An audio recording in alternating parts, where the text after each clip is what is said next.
हरे कृष्ण प्रिय भक्तों, आज हम श्रीमद् भगवद गीता के चौथे अध्याय के श्लोक 10 को पढ़ेंगे और उसकी व्याख्या जानेंगे। आइए आज का श्लोक पढ़ते हैं। भगवान के जन्म कर्म की दिव्यता को जानने वाले कैसे होते हैं, इसका वर्णन आगे के श्लोक में करते हैं। वीतराग भय क्रोधा मन्मया मामुपाश्रितः बहवो ज्ञान तपसा पूता मद्भावमागतः। इस श्लोक का शब्दार्थ। वीतराग भय क्रोध, राग भय और क्रोध से सर्वथा रहित, मनमया मुझ में तल्लीन, माम मेरे ही, उपाश्रितः आश्रित तथा ज्ञान तपसा ज्ञान रूप तप से, पूतः पवित्र हुए, बहवः बहुत से भक्त, मद भावम मेरे स्वरूप को, आगतः प्राप्त हो चुके हैं। पहले भी जिनके राग भय और क्रोध सर्वथा नष्ट हो गए थे और जो मुझ में अनन्य प्रेम पूर्वक स्थित रहते थे, ऐसे मेरे आश्रित रहने वाले बहुत से भक्त उपयुक्त ज्ञान रूप तप से पवित्र होकर मेरे स्वरूप को प्राप्त हो चुके हैं। इस श्लोक की व्याख्या। वीतराग भय क्रोध, परमात्मा से विमुख होने पर नाशवान पदार्थों में राग हो जाता है। राग से फिर प्राप्त में ममता और अप्राप्त की कामना उत्पन्न हो जाती है। राग वाले पदार्थों की प्राप्ति होने पर तो लोभ होता है, पर उनकी प्राप्ति में बाधा पहुँचने पर क्रोध होता है। यदि बाधा पहुँचाने वाला व्यक्ति अपने से अधिक बलवान हो तो उस पर अपना वश न चल सकता हो तथा समय पर वह हमारा अनिष्ट कर देगा, ऐसी संभावना हो तो भय होता है। इस प्रकार नाशवान पदार्थों के राग से ही भय, क्रोध, लोभ, ममता, कामना आदि सभी दोषों की उत्पत्ति होती है। राग के मिटने पर ये सभी दोष मिट जाते हैं। पदार्थों को अपना और अपने लिए न मानकर दूसरों का और दूसरों के लिए मानकर उनकी सेवा करने से राग मिटता है, कारण कि वास्तव में पदार्थ और क्रिया से हमारा संबंध है ही नहीं। अपना कोई प्रयोजन न रहने पर भी भगवान केवल हमारे कल्याण के लिए ही अवतार लेते हैं, कारण कि वे प्राणी मात्र के परम सुहृद हैं और उनकी संपूर्ण क्रियाएं मात्र जीवों के कल्याण के लिए ही होती हैं। इस प्रकार भगवान की परम सुहृदता पर दृढ़ विश्वास होने से भगवान में आकर्षण हो जाता है। भगवान में आकर्षण होने पर संसार का आकर्षण स्वतः मिट जाता है। जैसे बचपन में बालकों का कंकड़ पत्थरों में आकर्षण होता है और उनसे वे खेलते हैं। खेलने में वे कंकड़ पत्थरों के लिए लड़ पड़ते हैं।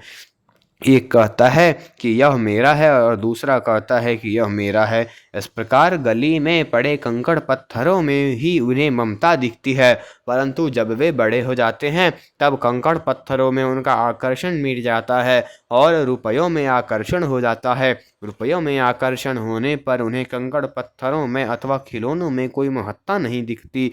ऐसे ही जब मनुष्य की परमात्मा में लगन लग जाती है तब उसके लिए संसार के रुपये और सब पदार्थ आकर्षण रहकर फीके पड़ जाते हैं। उसका संसार से आकर्षण या राग मिट जाता है। राग मिटते ही भय और क्रोध दोनों मिट जाते हैं, क्योंकि ये दोनों राग के ही आश्रित रहते हैं।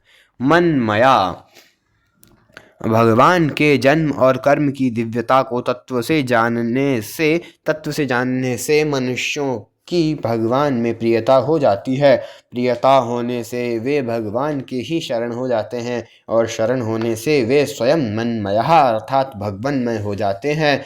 सांसारिक भोगों में आकर्षण वाले मनुष्य भोगों की कामनाओं में तन्मय हो जाते हैं। कामात्मानः, और भगवान में आकर्षण वाले मनुष्य भगवान में तन्मय हो जाते हैं। तन्मयः, वे हर समय भगवान में ही तल्लीन रहते हैं। उनके विचारों, आचरणों आदि में भगवान की ही मुख्यता रहती है। प्रेम की अधिकता के कारण वे भगवत स्वरूप बन जाते हैं, मानो उनकी अपनी कोई अलग सत्ता ही न हो। गतिस्मितप्रेक्षण भाषणादिषु प्रियः प्रियस्य प्रतिरूढमूर्तयः असावहं त्वित्यबलास्तादात्मिका न्यवेदिषु कृष्ण विहार विभ्रमः अर्थात अपने प्रियतम श्री कृष्ण की चाल ढाल, हास विलास और चितवन बोलन आदि में श्री कृष्ण की प्यारी गोपियाँ उनके समान ही बन गई। उनके शरीर में भी वही गति मति, वही भाव भंगी उतर आई। वे अपने को सर्वथा भूलकर श्री कृष्ण स्वरूप हो गई और उन्हीं के लीला विलास का अनुसरण करती हुई मैं श्री कृष्ण ही हूँ इस प्रकार कहने लगी। मामुपाश्रितः वीतराग भय क्रोधः में संसार से स्वयं का संबंध विच्छेद है और मनमया माम उपाश्रितः में भगवान की तल्लीनता है। किसी न किसी का आश्रय लिए बिना मनुष्य रह ही नहीं सकता। भगवान का अंश जीव भगवान से विमुख होकर दूसरे का आश्रय लेता है तो वह आश्रय टिकता नहीं है, प्रत्युत मिटता है। धनादि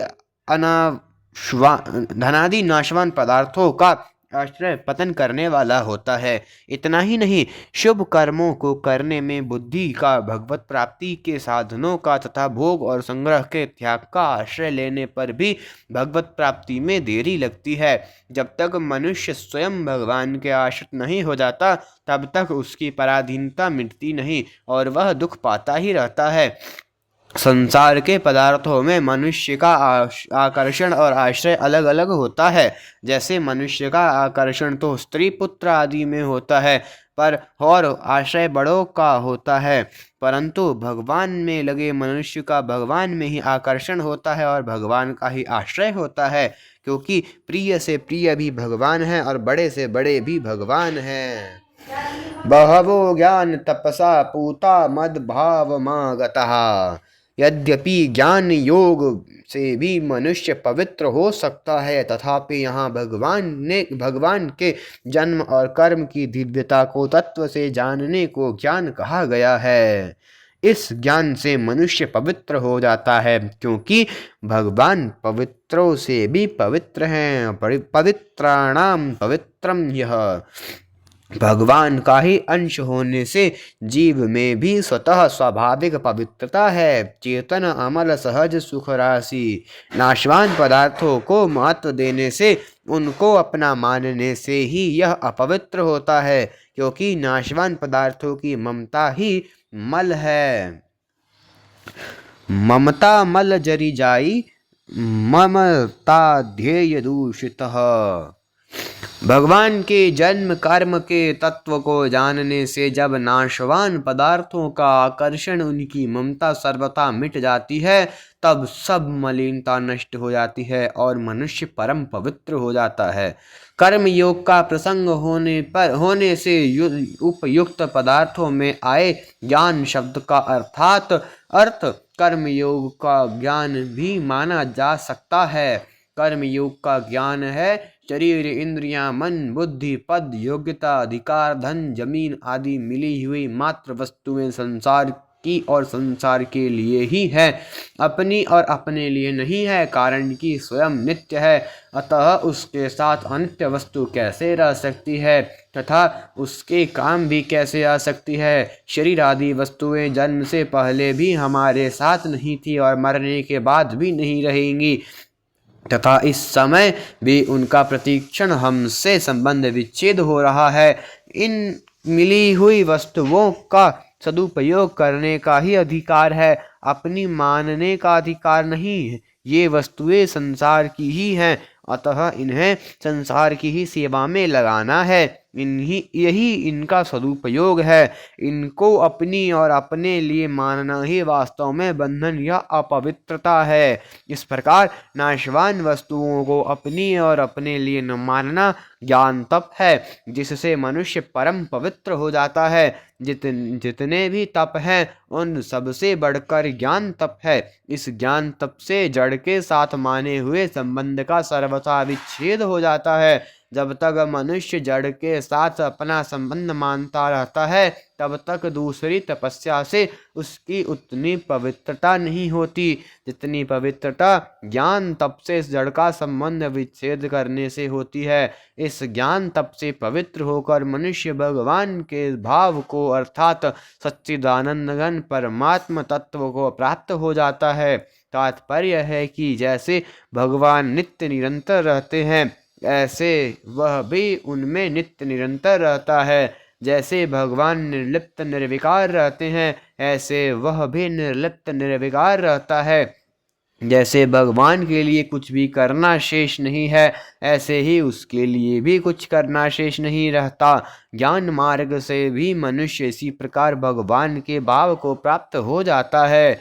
पहले भी बहुत से भक्त ज्ञान तप से पवित्र होकर भगवान को प्राप्त हो चुके हैं, अतः साधकों को वर्तमान में ही ज्ञान तप से पवित्र होकर भगवान को प्राप्त कर लेना चाहिए।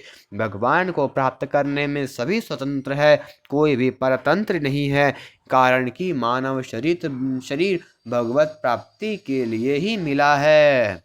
आज का यह श्लोक संपूर्ण हुआ। अगला श्लोक जन्म की दिव्यता का वर्णन तो हो गया, अब कर्मों की दिव्यता क्या होती है इस विषय का वर्णन आरंभ करते हैं। ये यथा माम प्रपदन्ते तांस्तथैव भजाम्यहम् मम वर्तमानुवर्तन्ते मनुष्याः पार्थ सर्वशः। हरे कृष्ण। अगर आप सभी को आज की वीडियो पसंद आए तो वीडियो को लाइक करिए, ऐसे ही और वीडियो देखने के लिए चैनल को सब्सक्राइब करिए तथा अन्य भक्तों के साथ शेयर करिए। अगर आपने पिछले श्लोकों की वीडियो नहीं देखी है तो डिस्क्रिप्शन बॉक्स में उनका लिंक है, आप वहां से देख सकते हैं। हरे कृष्ण। हरि बोल।